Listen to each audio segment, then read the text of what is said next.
तो आज से दिल्ली विधानसभा का सत्र शुरू होने जा रहा है और 27 फरवरी तक ये सेशन चलेगा। आज नवनिर्वाचित विधायक शपथ ग्रहण करेंगे। तो दिल्ली के नवगठित विधानसभा का पहला सत्र आज से शुरू होकर के 27 फरवरी तक चलेगा। विधानसभा सत्र के दौरान विधायी कार्यों के लिए बैठक होनी है।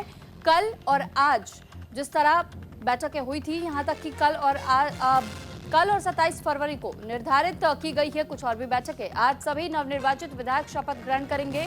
इसके बाद विधानसभा अध्यक्ष का चुनाव होगा। आम आदमी पार्टी सरकार के कार्यकाल के दौरान हुए कामकाज को लेकर के कैग की एक रिपोर्ट, जो 14 लंबित रिपोर्ट्स बताई जा रही हैं, एलजी के अभिभाषण के बाद से कल सदन के पटल पर रखी जाएंगी। इसके बाद उपराज्यपाल के अभिभाषण पर धन्यवाद प्रस्ताव पर चर्चा होगी। 27 फरवरी को भी उपराज्यपाल के अभिभाषण पर धन्यवाद प्रस्ताव पर चर्चा की जाएगी और इसी दिन विधानसभा उपाध्यक्ष का भी चुनाव होगा। तो फिलहाल आपकी जानकारी के लिए बता दें कि आज से विधानसभा सत्र की शुरुआत होगी, जो कि 27 फरवरी तक चलेगी।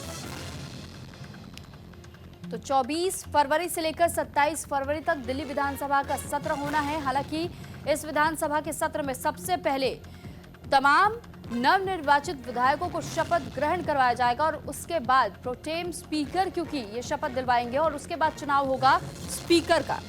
और फिर स्पीकर चुन लिए जाने के बाद से विधानसभा के सत्र की शुरुआत होगी उपराज्यपाल के अभिभाषण के साथ। और इस अभिभाषण के बाद जो सबसे पहले प्रक्रिया निभाई जाएगी सीएजी के रिपोर्ट को पेश करने की। कैग की रिपोर्ट का इंतजार लंबे समय से था। केंद्र पर कई बार ये सवाल भी उठाए जा चुके थे केंद्र की ओर से दिल्ली सरकार पर कि दिल्ली सरकार आखिर ये बजट माफ कीजिएगा, ये कैग की रिपोर्ट क्यों नहीं पेश कर रही है, आखिर क्या छुपाना चाह रही है। और उस वक्त दिल्ली की सरकार में आम आदमी पार्टी की सरकार थी।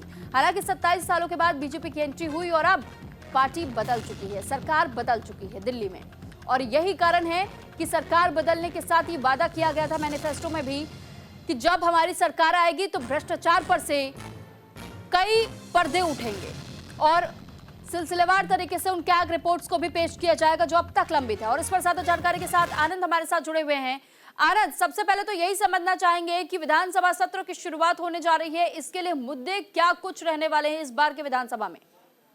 सुरभि, आज यानी 24 तारीख से विधानसभा सत्र की शुरुआत होनी, जिसमें 3 सीटिंग होगी, 24, 25 और 27।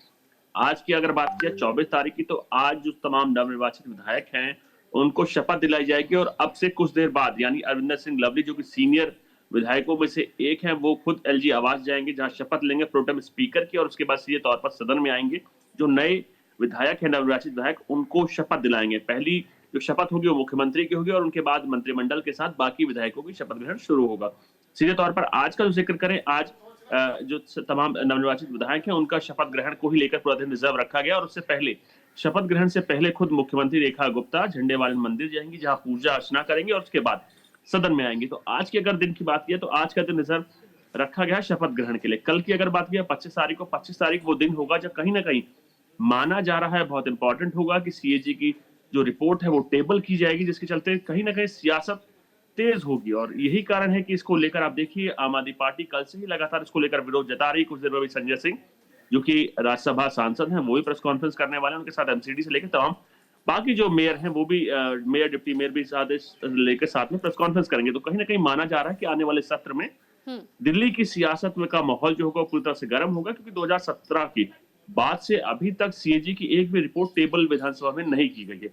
इसको लेकर प्रेशर लगातार बनाया जा रहा था आम आदमी पार्टी सरकार पर, लेकिन उसको अभी तक टेबल नहीं किया है। इससे साफ तौर पर माना जा रहा है कि उस सीएजी की रिपोर्टों में जो आम आदमी पार्टी के सीनियर नेताओं पर एक सीरियस आरोप है, जिसके चलते चाहे भ्रष्टाचार की हो चाहे अलग अलग आरोप हो, तो कहीं ना कहीं माना जा रहा था कि बैकफुट हो गया आम आदमी पार्टी, इसको अभी तक टेबल नहीं किया था। लेकिन अब जब सरकार पलट चुकी है तो सीधे तौर पर सबसे पहला एजेंडा सीएजी की रिपोर्ट टेबल करना है। तो उसको लेकर माना जा रहा है कि दिल्ली की सियासत में तापमान होगा वो गर्म होगा। जी ठीक है। और साथ ही साथ क्योंकि हमने इससे पहले ये भी देखा था कि आतिशी ने भी एक मुद्दे को भुनाने की शुरुआत तो कर दी है, 2500 रुपए प्रति माह हर महिला के खाते में। और इस मुद्दे को लेकर के आतिशी की ओर से कहा भी जा चुका है प्रेस कॉन्फ्रेंस में कि देखिए, ये तो इन्होंने घोषणा, ये वादा पहले ही कर दिया था, लेकिन उस वादे पर अब तक पार्टी ने कुछ अपने विचार ही नहीं रखे हैं। ऐसा क्या है जिस वजह से पार्टी ने इस पर कुछ भी कहने से वो इस वक्त बच रहे हैं? ना वो कुछ कहते हैं, ना ही कोई अनाउंसमेंट होती है।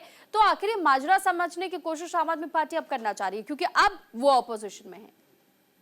देखिए, आपको समझना होगा कि आम आदमी पार्टी जो पार्टी है, वो एक आंदोलन से निकली थी और जो उसकी इमेज थी, वो कहीं न कहीं उस दौरान भ्रष्टाचार के आरोप लगे और वो अब सत्ता में नहीं है। लेकिन आपको समझना ये है कि विपक्ष के तौर पर आम आदमी पार्टी को देखें तो पहली ही कैबिनेट बैठक के बाद से ही लगातार सीधे तौर पर सरकार को और संगठन को वो घेर रही है और नाम जिसका जोड़ रही है वो देश के प्रधानमंत्री हैं जो बीजेपी के सर्वोच्च नेता हैं। तो कहीं ना कहीं इस चीज को देखते हुए अगर आप देखें तो सीधे बीजेपी इस वक्त पूरी तरह से बैकफुट है क्योंकि जो आरोप उन्होंने बोला था और जो तमाम चीजें बोली गई थी वो ये था कि पहली कैबिनेट बैठक में महिलाओं को 2500 रुपए देने का ऐलान किया था और उसमें पास कराने को लेकर दावा किया गया था। लेकिन जो अभी तक वो चीजें हैं वो अभी तक पूरी तरह से फाइनलाइज नहीं हुई है कि कैसे योजना बनाई जाएगी, कहाँ से पैसा आएगा। क्योंकि आप देखिए इसमें 2500 रुपए एक महिला को और दिल्ली भर की तमाम महिलाओं को अगर देने का जो वादा किया था तो उसमें खर्च आएगा वो 11,000 करोड़ का है।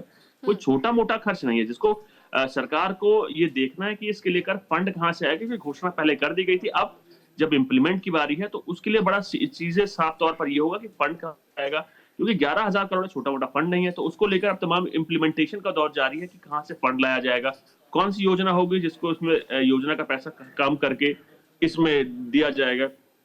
जो हमारे सूत्र बता रहे हैं, मैंने कल ही किसी एक बड़े नेता से बात की थी दिल्ली सरकार के, तो बड़े मंत्री से बात की तो उन्होंने ये बताया मुझे कि कहीं न कहीं हम जल्द ही इसको इम्प्लीमेंट करेंगे और जो खर्चा होगा उसको लेकर ही लगातार अभी मंथन किया जा रहा है कि किससे काटा जाएगा। क्योंकि जो हमारे सूत्र इसको लेकर जब हमने अधिकारियों से बात की तो अधिकारियों का ये कहना था कि कहीं न कहीं हो सकता है प्रचार का जो खर्चा है, उसको कम किया जाए और उसका सीधे तौर पर फंडिंग इधर दी जाए। तो कहीं न कहीं कोशिश की जा रही है कि बजट को जो होगा बाकी जो नेसेसरी चीज़ है, चाहे डेवलपमेंट की बात हो, चाहे स्वास्थ्य की बात हो, चाहे रोड की बात हो, चाहे एजुकेशन की बात हो, तो उसमें फंड को कमी करने के लेकर विचार अभी ये लोग नहीं कर रहे हैं।